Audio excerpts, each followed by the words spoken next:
33절 그리고 36절 말씀입니다. 신약 190페이지 사도행전 2장 33절에서 36절 우리 한 목소리로 같이 읽겠습니다.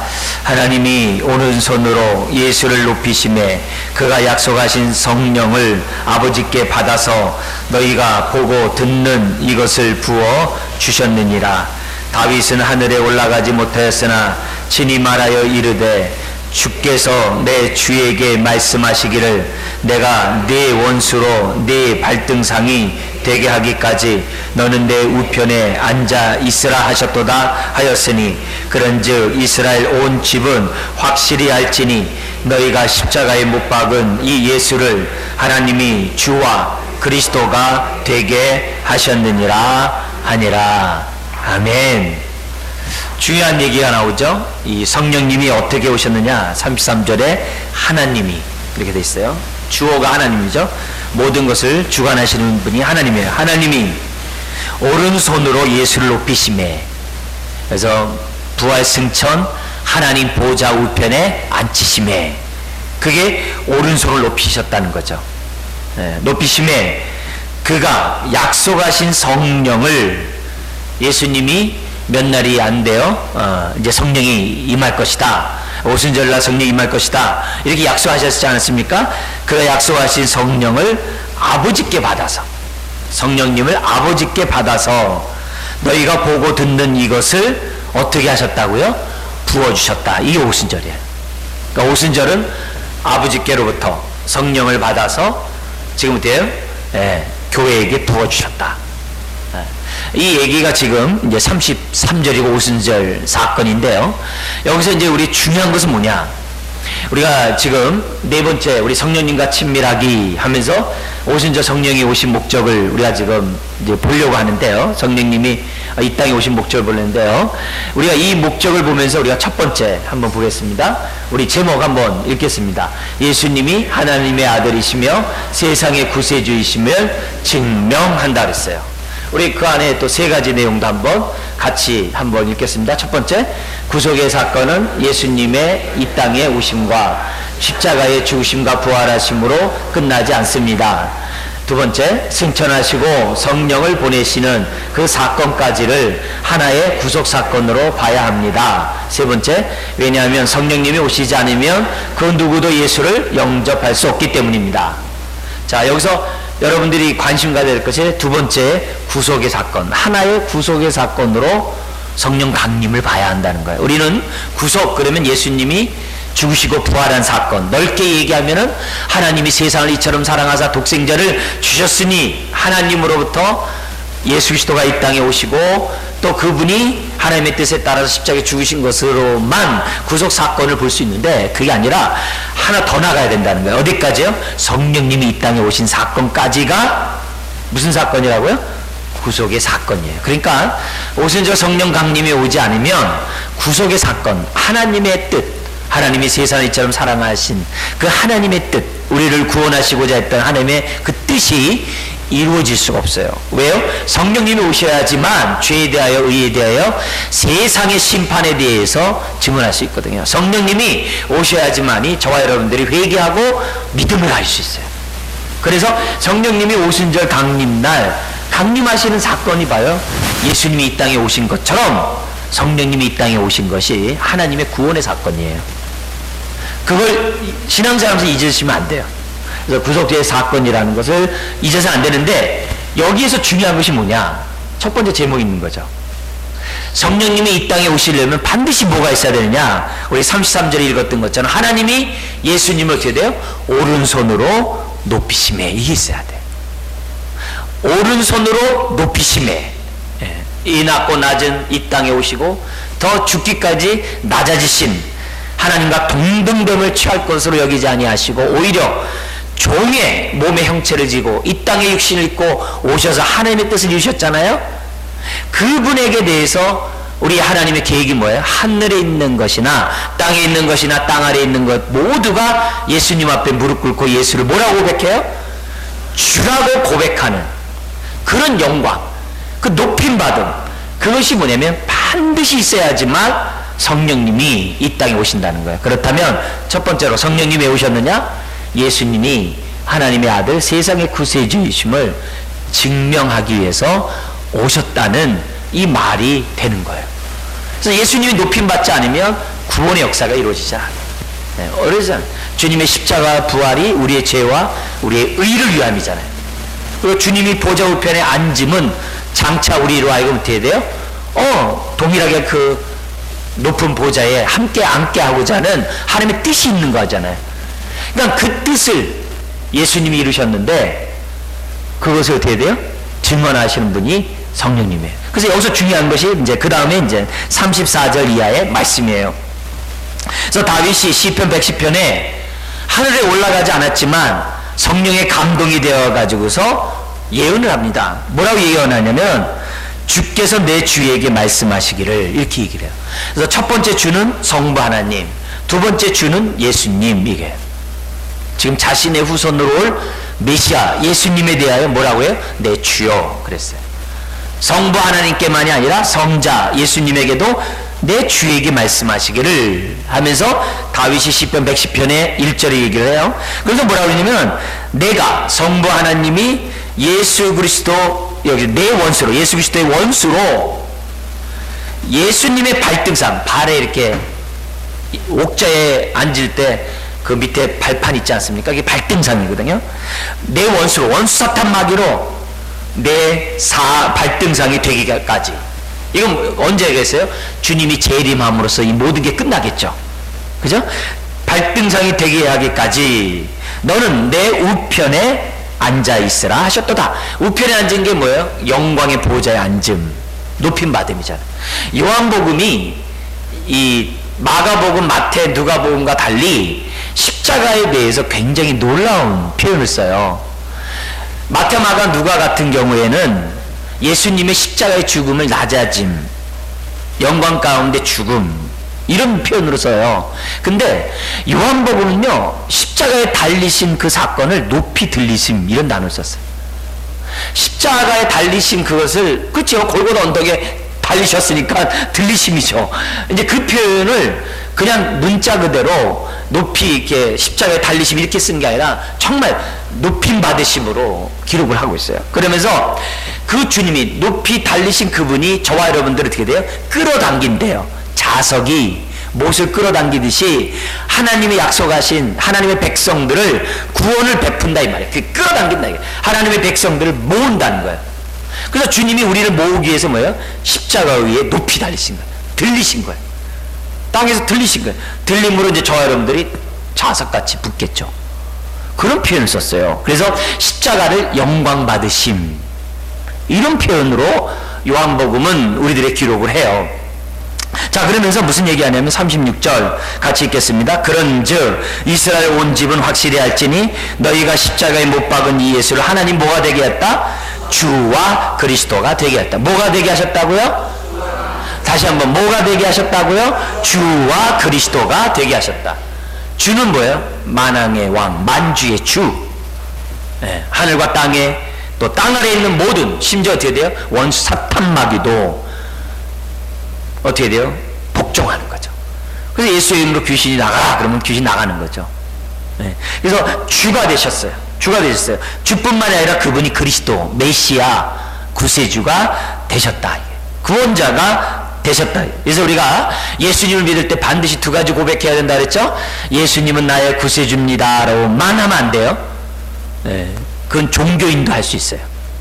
네, 기복신앙인들도 할 수 있어요. 그 다음 말이 반드시 들어가야 돼요. 나의 그리스도요. 뭐라고요? 그 다음에 나의 주님이십니다. 네, 당신이 나의 하나님이라고, 나의 주님이라고 분명히 고백할 때 그 고백이 생명이 있는 거죠. 성령의 고백이죠. 여기서 주와 그리스도가 되게 하셨어요. 하나님 보좌 우편에 앉게 하심으로 주와 그리스도가 되게 하셨어요. 그래서 성령님이 왜 오셨느냐? 그분이 바로 주와 그리스도인 것을 증명하기 위해서 오셨다는 말이에요. 그래서 성령님이 오시는 것이 결국 예수님을 높이는 거죠. 성령이 오시지 않으면 아무도 예수를 뭐라 할 수 없다. 오늘 아침에 주라 할 수 없다 그랬어요.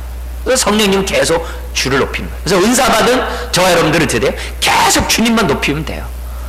네, 주님만 높임을 받으면 우리가 되게 덩달아 은혜를 받아요. 약간 좀 이기적인 계산을 하더라도 주님이 영광 받으면 덩달아 받아요. 그죠? 덩달아 받죠. 여러 가지 돼요. 대통령이 비행기를 타고 다른 나라 딱 가면은 그 참모들이 다 혜택을 다 누려. 이렇게 쫙 혜택을 다 누려. 대통령이 타는 전용 비행기 쫙, 대통령이 먹는 음식 쫙, 대통령이 잠자는 거 쫙, 대통령이 여행하는 거 쫙, 그냥 다 누려요. 누가요? 수행원이니까. 하물며 우리가 어떻게 돼요? 예수를 나의 주라고 고백한 저 여러분들에게 베푸시는 하나님의 그 은택이 얼마나 크겠냐 이거죠. 예, 그런 가운데 가장 큰 은택이 뭐죠? 예수님이 여러 가지 얘기했습니다만 하나님 나라로 표현해 줬잖아요. 하나님 나라가 있는 곳에는 의와 그 다음 희락과 화평 평강이 있느니라. 그래서 주되심을 고백하는 자들 그 심령에 의와 희락과 화평이 자리 잡게 돼 있는 거예요. 굉장히 중요한 거예요. 다른 곳에서 의와 희락 화평이 있는 게 아니에요. 예수를 주라고 고백하는 그곳에 하나님 나라가 있는 거예요. 의와 희락과 화평, 평강, 기쁨이 우리 안에 있다는 거예요. 이게 주되심을 누리는 자가 누리는 천국의 잔치예요. 천국의 기쁨이다. 이렇게 우리들에게 말씀. 그러니까 그런 것들이 우리들의 뭐예요? 다 기도 제목이에요. 하나님, 내 안에 하나님 나라가 이루어진데 주님 내가 왜 의와 희락과 화평이 없나요? 그게 기도 제목이에요. 우리들의 기도 제목이에요. 하나님 내 안에 하나님 나라가 온전히 이루어지게 해주세요. 내가 의와 희락과 화평을 누리게 해주세요. 이렇게 그런 마음. 그래서 내가 좀 제발 세상 것에 욕심 부리지 말고 세상 것에 내가 시기하지 말고 세상 것들 때문에 답답해하지 말고 내가 하나님을 위하여 의와 희락과 기쁨을 누리게 해주세요. 이게 이제 우리 기도 제목이죠. 그래서 자족함을 배우는 다음 보죠. 우리 그 요한복음 7장 37절에 보면 이런 말씀이 있는데요. 이게 뭐냐면 구약에 예수님이 이 오시마 하셨던 그 성령님을 우리 예수님이 다시 약속한 그 성령님에 대한 이런 내용입니다. 그래서 앞에 첫 번째 있는 나온 증거 구절인데요. 우리 성경 구절 아주 많이 읽어서 익숙하지만 다시 한번 읽겠습니다. 요한복음 7장 39절 시작. 이는 그를 믿는 자의 받을 성령을 가리켜 말씀하신 것이라. 예수께서 아직 영광을 받지 못하신 거로. 네, 여기서 그러면 아직 영광을 받지 못했다는 말은 무슨 말이 되죠? 주님이 십자가에 죽고 또 어떻게 돼요? 부활 승천하여 하나님 보좌 우편에 앉지 못하였던 거로 성령이 아직 저희에게 계시지 않았다. 이런 얘기죠. 요한복음 7절 시작. 그러하나 내가 너희에게 실상을 말하노니 내가 떠나가는 것이 너희에게 유익이라.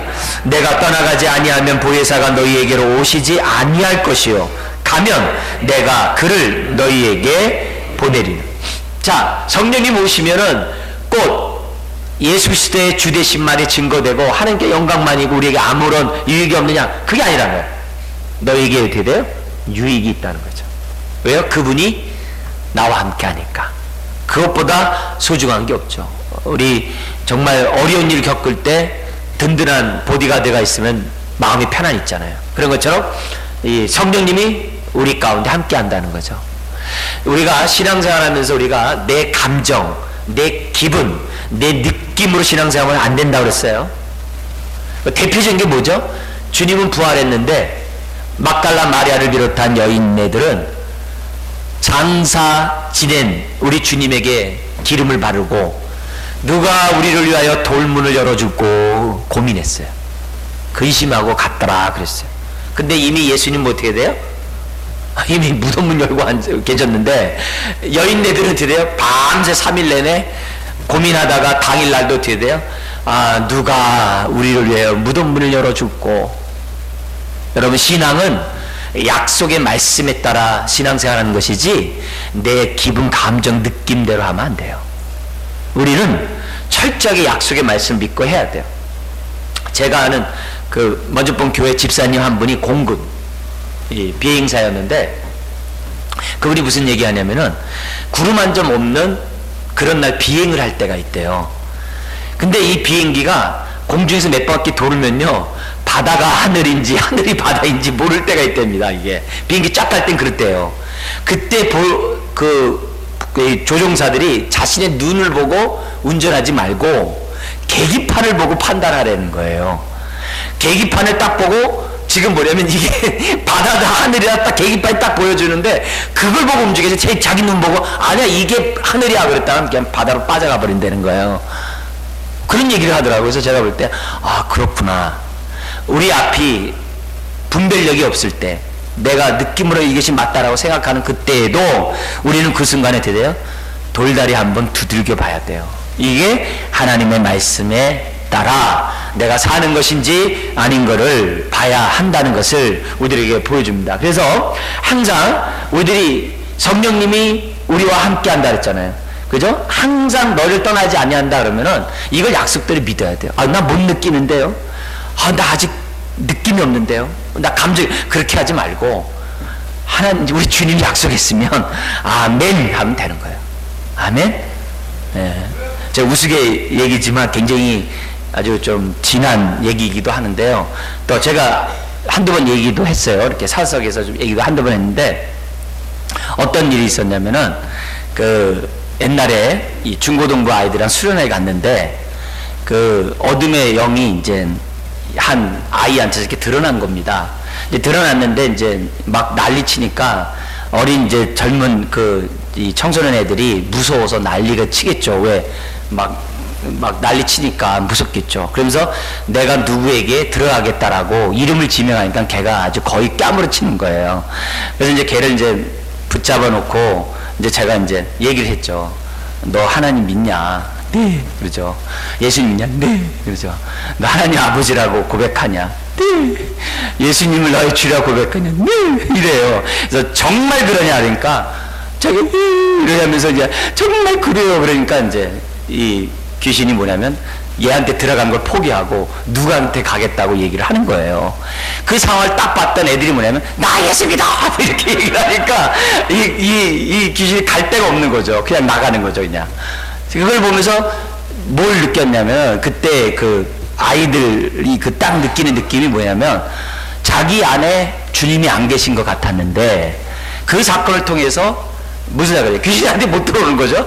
이 주님이 나와 함께 한다는 사실을 이제 시청각적으로 딱 보고 나니까 확신 가운데 거하는 모습이 분명해지더라고요.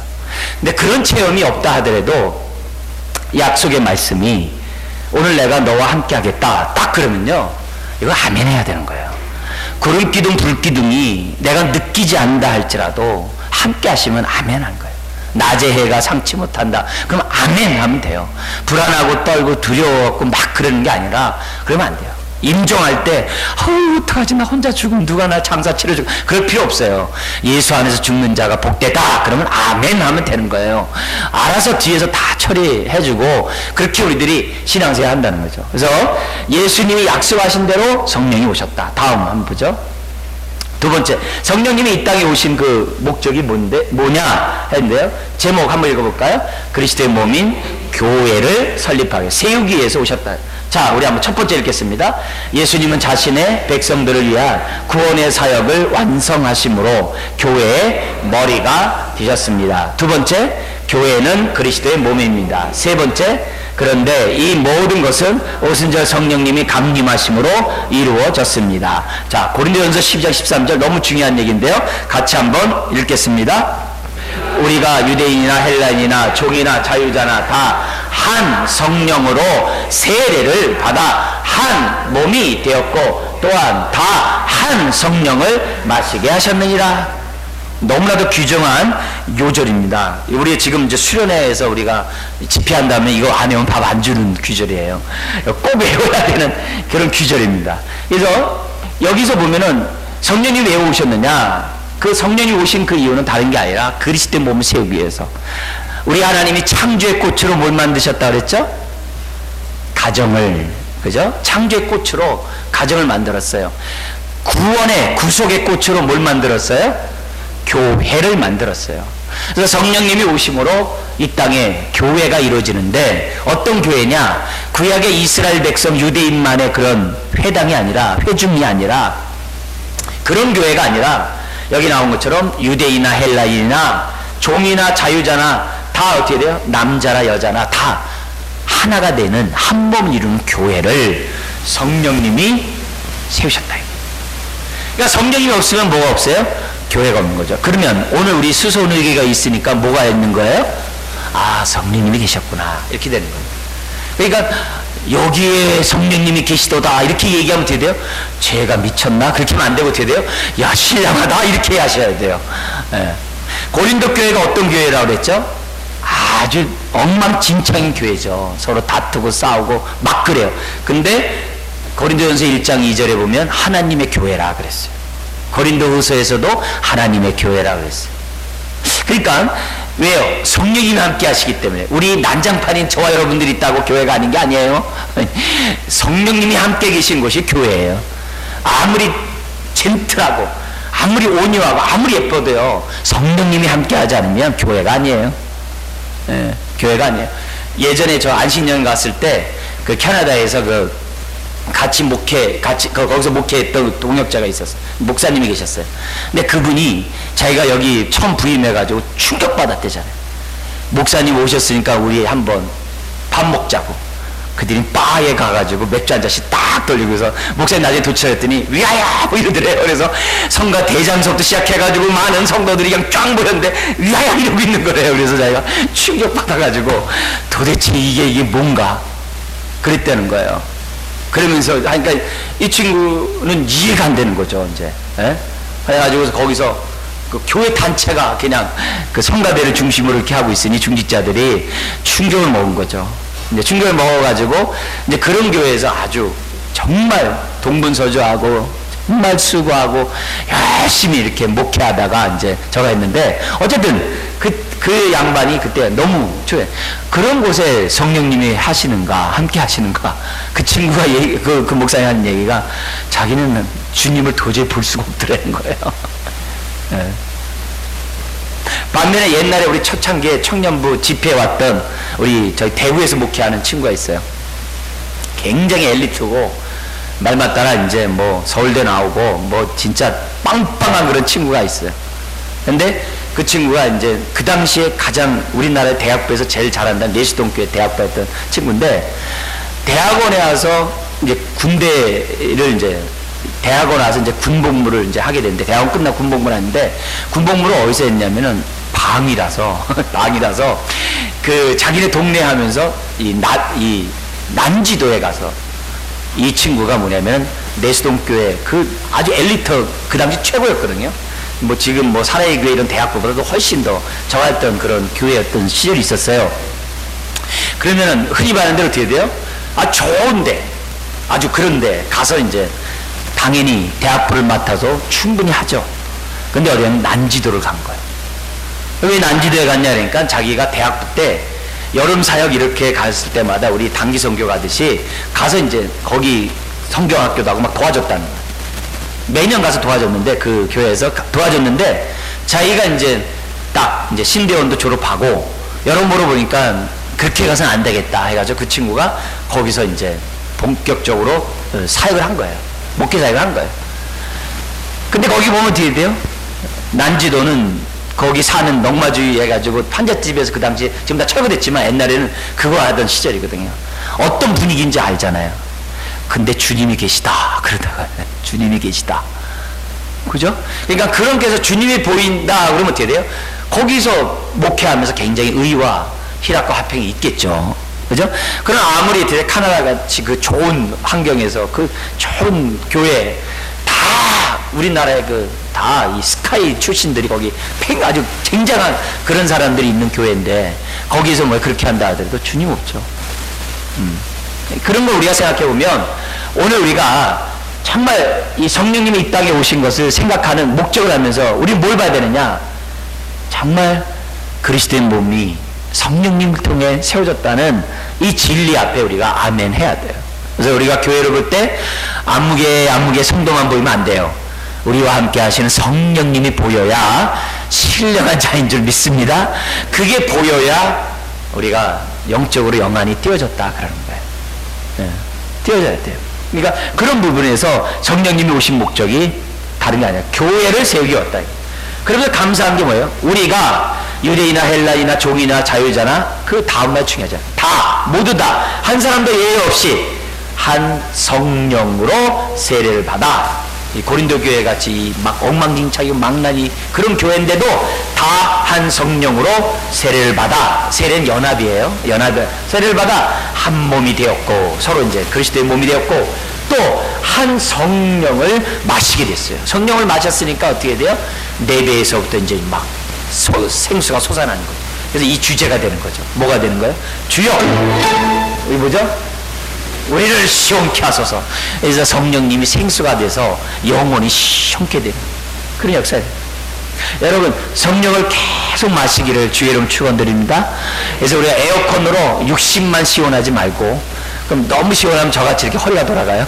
60만 시원하지 말고 영혼이 시원해야 돼요. 영혼이. 그건 뭐예요? 성령님만이 우리 영혼을 시원케 하는 줄 믿습니다. 네, 그래야 돼요. 여러분이 또 막간이어서 짬 있을 때 기도 좀 해주세요. 오늘 저녁에 다른 교회 가서 집회를 해야 되는데 이 허리가 별로 좋지가 않아가지고 힘있게 설교해야 될지 모르겠어요. 네, 그럼 우리 한번 볼게요. 우리 나머지 연관된데 첫째 읽겠습니다. 교회는 하나이며 또한 오직 한 교회만 있으며 그 교회는 보이지 않는 교회 그리스도의 신비한 몸이 된 것입니다. 두 번째, 오순절은 공적으로 교회가 도입된 날입니다. 중요한 건 뭐예요? 이 공적으로라는 단어예요. 합법적으로 성령님이 이 땅에 하는 거죠. 우리 대통령 당선된다고 해서 대통령이 되는 게 아니라 어느 인수 기간, 이 업무 인수 받을 때까지는 약간의 기간이 있잖아요. 물론 인수위원회가 있습니다만 대통령 대우를 받지만 등극할 때까지는 아직은 아니잖아요. 모든 권한이 있는 게 아니잖아요. 대우는 받지만. 그래서 성령님이 공적으로 오순절날 뭐예요? 정식으로 등극을 한 거예요. 정식으로 무대 앞에 딱 주체자로 나타난 거예요. 그전에는 뭐냐면 이렇게 뭐라 할까요? 대통령으로 단성돼가지고 아직 취임을 안 한 그런 상황인 거죠. 그래서 정식적으로 나오는 것이 바로 오순절 사건이에요. 그래서 우리가 그렇기 때문에 성령님에 대해서 우리가 보다 더 구체적으로 알고 어느 정도 돼야 되느냐? 성령님께 영광과 존귀와 찬양을 올려드릴 그런 신앙을 저와 여러분들이 가져야 된다는 거죠. 그게 이제 베드로 사도나 요한 사도, 그래서 계시록 같은 데 보면은 은혜와 평강이 너에게 있을지어다 했을 때 성부 성자 성령으로부터 은혜와 평강이 너에게 있기를 원한다라고 축도를 해요. 자, 다음 우리가 세 번째 거 읽어볼까요? 오순절 성령이 임하심으로 말미암아 온 교회는 하나가 되었습니다. 유대인과 이방인과 하나가 되었습니다. 그래서 여기서 우리가 가져야 될 모습은 뭐냐면 우주적인 교회. 그래서 계시록 표현을 쓸게요. 이 땅에 14만 4천과 하늘에 14만 4천이 있어요. 14만 4천은 뭐죠? 12 곱하기 완전수 곱하기 완전수 곱하기 10의 3승의 완전수예요. 그러니까 충만한 숫자가 있다는 거죠. 근데 이 땅에 있는 교회는 전투하는 교회, 하늘에 있는 교회는 승리하고 쉬는 교회. 아멘? 그죠? 그래서 훗날 주님의 재림 때 하늘과 땅에 있는 모든 교회가 하나가 될 거예요. 그러나 이 땅에 있는 동안에는 유대인과 이방인이 하나가 돼요. 우리는 이 말이 그렇게 마음이 와닿지 않아요. 그러나 이 선교단체나 또 외국에 있는 그 교회에 이렇게 가서 예배를 드리면요, 이게 은혜가 돼요. 제가 아주 그 은혜 받았던 그게 뭐냐면은 울란우데를 갔더랬잖아요. 러시아에 이 바이칼 호수 옆에 울란우데가 있는데 울란우데 그 교회를 딱 갔더니 예배를 드리는데 진짜 총천연색이더라고요. 거기가 몽골 지역이거든. 몽골 바로 윗지역이거든요. 그래서 몽골 같이 이렇게 그런 천막 같은 데서 살아요. 사는데 참 신기한 것은 거기에서 나오는 사람들의 눈 색깔, 머리 색깔, 얼굴 색깔이 다 달라요. 노랑, 빨강, 파랑 다 있어요. 근데 그 사람들이 아침에 10시서부터 저녁 5시까지 점심도 안 주고 예배 드려요. 그래서 거의 7시간을 예배를 드리더라고요. 그래서 우리 때문에 그렇게 예배 드리냐니까 아니래요. 주일날 그렇게 예배 드린대요. 근데 오후 예배는 어떻게 드리냐면은 교회가 이거 7개가 있어요. 7개가 그 개척을 했어요. 그 교회가. 그래가지고 그 교회가 7개로 7조로 나눠져가지고 그 교회에서 예배를 드리더라. 거기 갔더니 그 지역에, 아니, 거의 이제 1시간 거리 교회들인데 그 지역에 가서 보면 거기 농사 짓다 말고 온 아저씨가 전도사님이래. 그래가지고 그분이 다시 집회를 하면서 농사 짓다 말고 온 사람들과 연합하고 같이 간 사람이 모여서 예배를 드리더라고요. 근데 밥은 안 주더라고. 올 때도 다시 돌아오면서 구원인들이 저하고 같이 한 팀하고 같이 사 먹어야만 했어요. 예, 이제 그런 거 보면서 하여튼 어쨌든 거기서 보면서 교회는 이게 성령 안에서 하나가 될 수 있구나. 빨전 오초 파남보가 하나 될 수 있구나. 그것을 많이 느꼈어요. 왜요? 성령님이 계시기에. 다음 우리 한번 볼게요. 성령님이 이 땅에 오신 목적 세 번째 한번 읽겠습니다. 시작. 성도들 심령에 거하시기 위하여. 뭐냐, 우리를 성전 삼고 계시는 거죠. 사람이 지은 이 건물에 계시지 아니하고 이사야 66장 1, 2절처럼 계시지 아니하고 우리들의 심령에, 가난한 심령에 계신다라고 이미 이사야가 예언했고 에스겔이 예언했잖아요. 그 예언을 성취하러 오셨다 이거예요. 성령님이. 그래서 우리가 성령님이 오셨네 그러고 내 안에 성전 삼으셨다는 인식이 없으면 안 되는 거예요. 내 안에 성전 삼기 위하여 오셨다라고 우리가 확신해야 돼요. 내 안에 성전. 자, 그래서 첫 번째 읽어볼게요. 시작. 구약에서는 성령님이 사람들 밖에서 역사하고 오순절 이후에는 성도들 안에서 역사합니다. 거하십니다. 그죠? 두 번째, 이미 예수님 안에 성령이 충만하십니다. 그리스도 몸에는 언제나 성령님이 계십니다. 그러니까 우리가 예수님을 주라고 고백하면 고백하고 우리의 삶을 드리면 드릴수록 어떻게 돼요? 성령 충만해져. 그래서 성령 충만이 뭐예요? 성령의 인도와 다스림을 받는 것. 그래서 세 번째 읽겠습니다. 우리가 성령을 소멸하곤 하지만 결코 떠나지 않습니다. 에베소서 4장에 얘기하잖아요. 너희가 거짓말할 때, 너희가 남에게 구제하거나 돕지 않고 남의 것을 도둑할 때, 그리고 네가 하는 그런 말을 통해서 사람들에게 은혜를 끼치지 못할 때, 그리고 온유하고 친절하지 않을 때 성령이 소멸된다 그래요. 그러니까 우리가 성령 소멸하는 어떤 그 죄악이 뭐 어떤 거창한 그런 게 아니라 우리 바람 있잖아. 풍선이 시간 지나면 그냥 언제 모르게 바람이 쑥 빠지잖아요. 한 2, 3주 되면 완전히 쭉 빠지잖아요. 그런 것처럼 이 성령님은 일상생활 속에서 소멸될 수 있다는 거예요. 뭐 함으로요? 내가 진실한 말을 하지 않으므로, 내가 은혜 끼치는 말을 하지 않으므로, 내가 남을 구제하지 않으므로, 남에게 온유와 친절을 베풀지 아니함으로. 에베소 4장 25절 이하의 말씀에 있거든요. 그러니까 우리가 그런 것들을 우리들이 조심해야 되는 거죠. 자, 여기 세 가지 한번 해볼까요? 첫 번째, 성령의 내주하심으로 성령의 열매를 맺고, 두 번째, 성령의 은사를 따라 직분을 감당해야 합니다. 세 번째, 그리고 성령 충만을 위하여 기도함으로 더욱 온전한 열매를 맺는 가운데 은사에 따라 섬김으로 그리스도의 몸을 세워야 합니다. 이게 주대시험을 믿는 사람들의 특징적인 세 번째 특징입니다. 그래서 여러분이 교회를 섬길 때마다 아하, 성령님이 내 안에 계시는구나.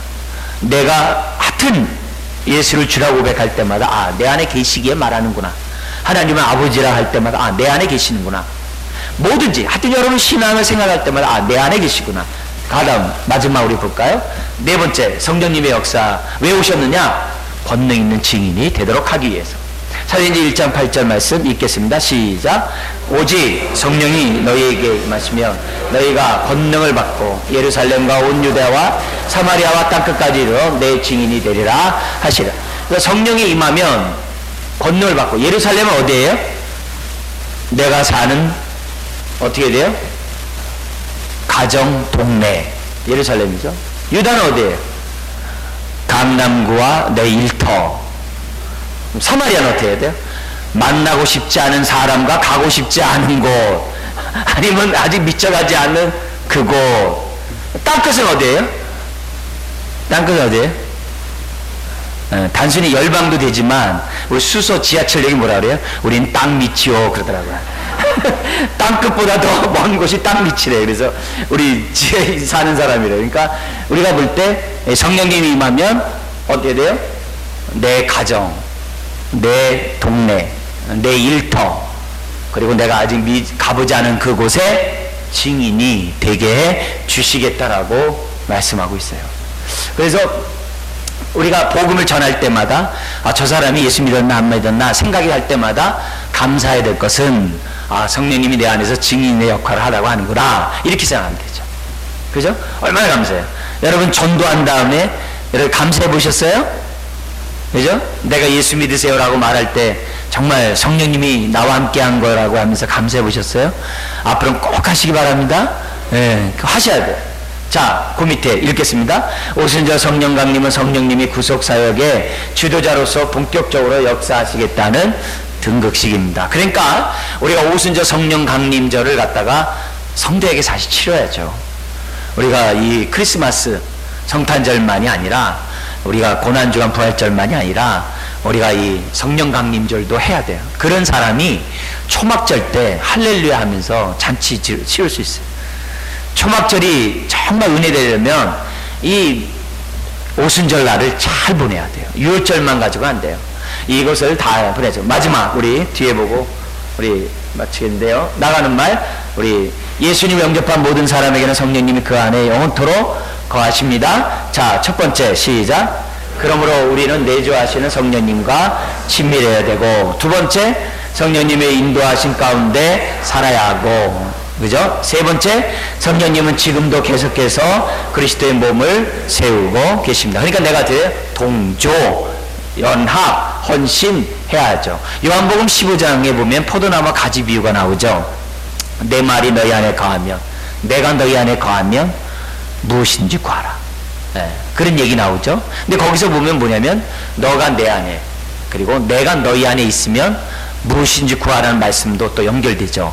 자, 근데 우리 그 두 가지 조건을 갖다가 굳이 구별할 이유는 없어요. 온전히 하나 되라 이 말이거든요. 접붙여라 이거예요. 가지가 나무에 붙어 있어라 그 얘기거든요. 근데 논리적으로 볼 때 우리가 좀 생각해 볼 필요가 있어요. 이 자리에서 김세용 교수 그분이 오셔가지고 설교할 때 한 말이었어요. 기억나는지 모르겠어요. 뭐라고 했죠? 주님이 내 안에, 그 말은 곧 주의 말씀이 내 안에 거하는 건데, 내 안에 거하는 것이 뭘로 나타나야 돼요? 내 안에 거했으니까 어떻게 돼요? 순종. 그 말씀이 나를 주도해서 그 말씀에 따라 살아가는 순종의 삶을 철저히 살라는 거예요. 우리가 주님과 하나 되려면. 두 번째는 뭐였었어요? 내가 주님 안에. 그게 뭐예요? 내가 완전히 모든 걸 주 앞에 맡기는 거죠. 주 앞에 헌신하고 드리는 거죠. 그럴 때 그것이 뭐예요? 하나가 되는 거죠. 그래서 우리가 주님과 한 몸 이루고 나무와 포도나무의 가지에 온전한 하나 되면 뭐가 있는 거예요? 내 삶을 전적으로 의탁하고 주의 말씀에 전적으로 순종할 때 저나 여러분들이 열매를 맺을 수 있는 거죠. 자, 오늘 성령님과 친밀하기 위해서 성령님이 이 땅에 오신 목적을 살펴봤습니다. 첫 번째는 예수 그리스도의 주 되심과 그리스도 되심을 증거하기 위해서, 하나님 아들 되심을 증거하기 위해서. 두 번째는 교회를 세우기 위해서, 그리고 오늘 저 여러분들의 심령에 성전을 삼기 위해서, 더구나 증인이 되도록 하기 위해서 성령님이 오셨다는 겁니다. 그 외에 많이 있지만 그래도 기본적으로 내 기둥을 잘 세우시기를 주여러분 부탁드립니다. 기도하겠습니다. 하나님 아버지, 돌보시는 주의 은혜, 또 우리에게 성령님까지 보내주셔서 우리 안에 성전 삼으시고, 또 우리로 하여금 교회를 세워가게 하시고, 또한 세상의 증인이 됨으로 주의 교회를 더욱더 든든히 세워가게 하시니 감사합니다. 주여, 이 모든 것이 예수는 나의 주요, 나의 그리스도이심을 증언할 때 가능한 일인 줄 믿습니다. 성령님이 우리 안에 오셨는데 그 오심의 뜻대로 살아가는 하나님 자녀 되게 하여 주옵소서. 예수님의 이름으로 기도드리옵나이다. 아멘. 우리 한 1, 2